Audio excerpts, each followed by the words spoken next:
Hello. Hi, guys. Interesting story to tell today. And this one roots back to that fire ceremony that I spoke about in Guatemala that happened last week with this wonderful Mayan elder. And he first met me and my friends when we walked up, and already you could feel in the space such a frequency of love and peace and tranquility. And it was almost like the animals, even the plants, even came alive when we walked into this garden that is actually on the land that Keith used to own, who is the founder of Keith's Cacao. And so it's very sacred land to begin with. And there's been many beautiful ceremonies and rituals held there, and the land remembers that. So as we walk up, we're already starting to feel that tingle of awareness that something magical just might happen here. And so the part that I really want to zoom in on is when he told us about our Mayan totem. And so it's based off of your birthday, and anything that's based off your birthday, y'all already know I love. And so, yeah, we had provided the birthdays to him a few days before, and so he begins with me, and he tells me my Mayan symbol is three tog, Toj. And he begins to explain to me what this means. And the three has symbolism, and the tog has symbolism as well. And I think I'm going to include a free Mayan totem calculator in the description so that you can check out yours. So three tog. So he tells me, he says, Christina, your animal is the shark, and your symbol is offerings. It's about debts paid. It's about giving gratitude. It's the fire. And this is what Tog people are all about. They are about action and activity and creation and that sort of insatiable spread that we see with a beautiful flame. And I felt my whole body come alive as you are remembering and acquiring parts of you and being given little nuggets. It unlocks new aspects of you. And so I was just reveling in that feeling and knowing. And he said, Tog people have to be very mindful that they aren't constantly in a season of pushing and creating and moving forward, that it's very important that you also allow time for rest, allow time in the universe to calibrate and come to you, and essentially practice patience. And I was like, yeah, resonate with that. And I'm like, in my mind, I was like, one of my questions for him was like, where am I going next? And how can I kind of get there quicker? So it was just so divine where I was like, right, okay. And this is how ceremony works. The thing you think you're coming there for is the exact thing you have to let go of, usually. But here we are, and the Phoenix Diaries have been born out of a big portion of that conversation with him and that ceremony with him, and also a conversation I had with Fox, and also um, some awareness of some pretty significant astrological transits that I have going on. So, all this sort of combination of things created this perfect alchemy and storm to do this commitment of the Phoenix Diaries. So, Tog, the shark, right? So there's an animal, there's an element, and so the animal, the shark, is an animal that is always moving, always. For them, stillness and stopping is death. So life is in movement. Life is always moving forward. And I felt the resonance so deeply with that. I mean, truly. And also that apex predator energy resonates as well. And so one of the things that was pretty interesting when I was, being reminded of this as well is he said, and he almost just saw into my soul when he mentioned this. He was like, Christina, Tog people are not meant to do this thing alone. They're not meant to move through life alone. They're meant to have a partner who will be down for the action, will be supportive of the Tog energy while the Tog energy is in the world creating. And it made me just almost tear up with that feeling of knowing. And also some of the narratives that I had around who can keep up.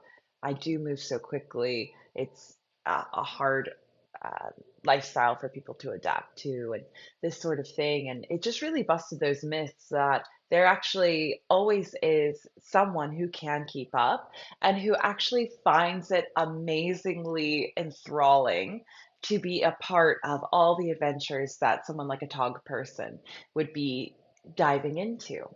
It also gave me confirmation for all the times where I felt that itch to move and I felt that restlessness like, I'm not meant to be here right now. I have to go, I have to move forward. This needs to get created.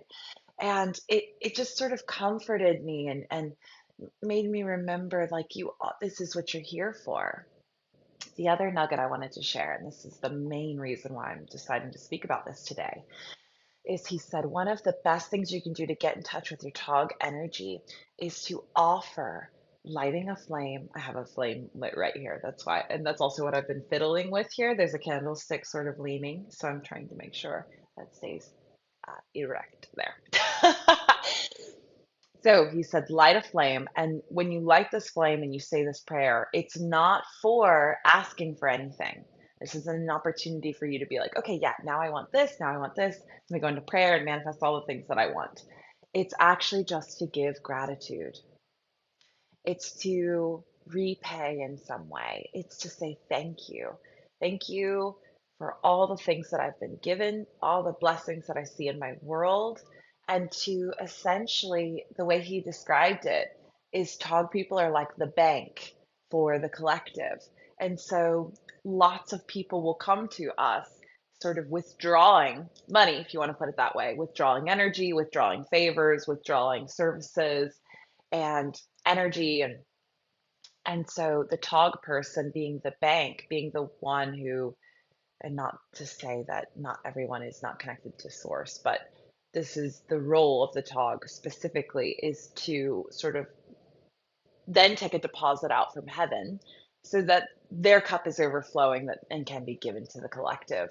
And Tog people are ruled by the sun, which is really representing the connection of earth to the heavens, which is all priestess energy.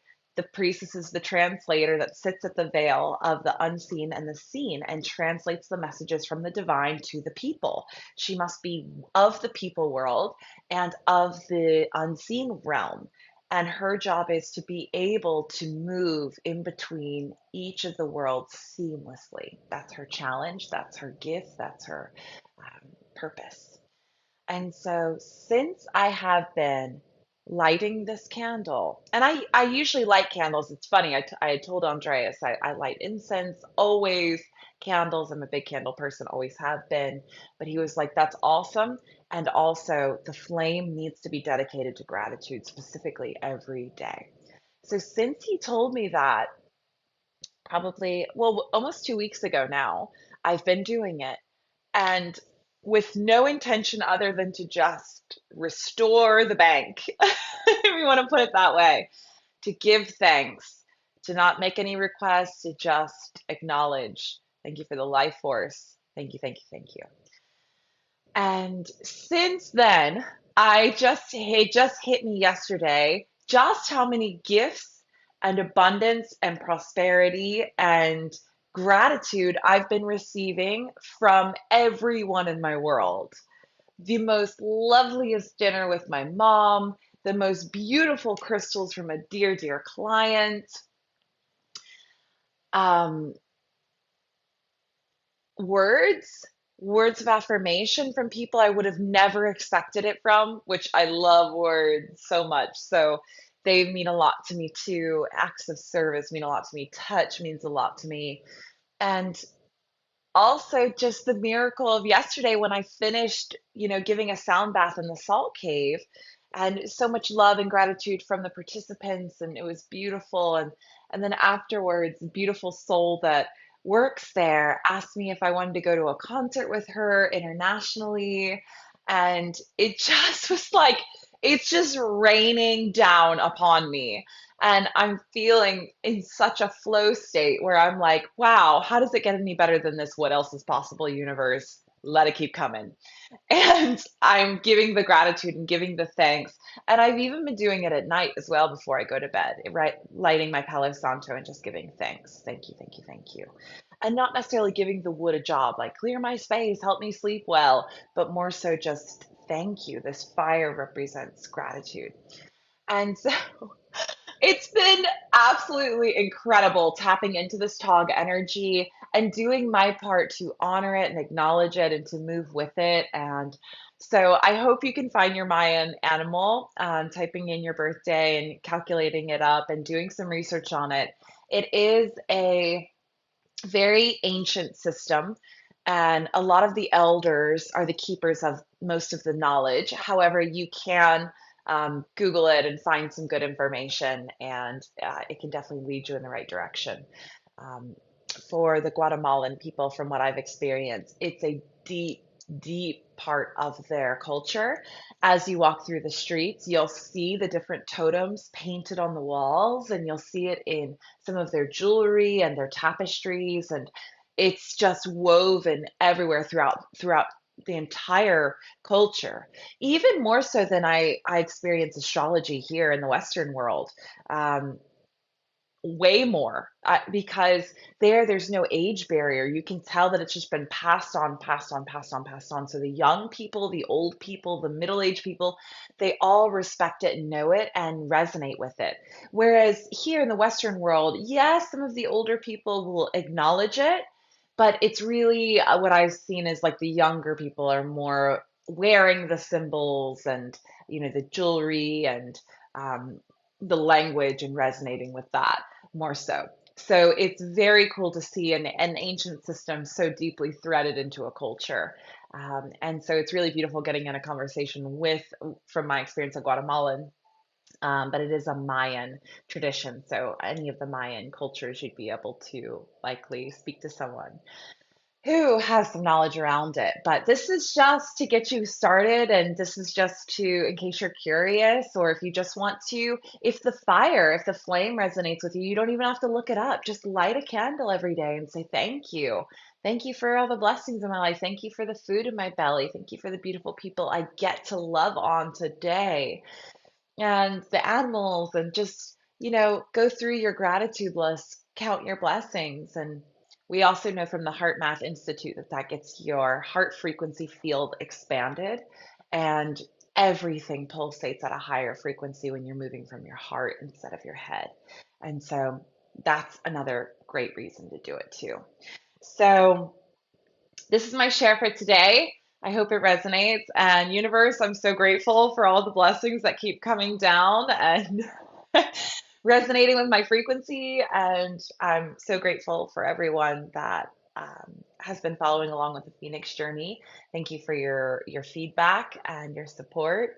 And as always, if there's a topic you'd like for me to discuss, I'll keep free flowing, no problem. However, if there's something that interests you and you want to hear me dig into, or a story that you'd like to hear me tell, please do leave a comment, send me a DM, hit me up, let me know. I love you all. Have a beautiful day. Day 5 in the books. I'll see you guys tomorrow. Love you.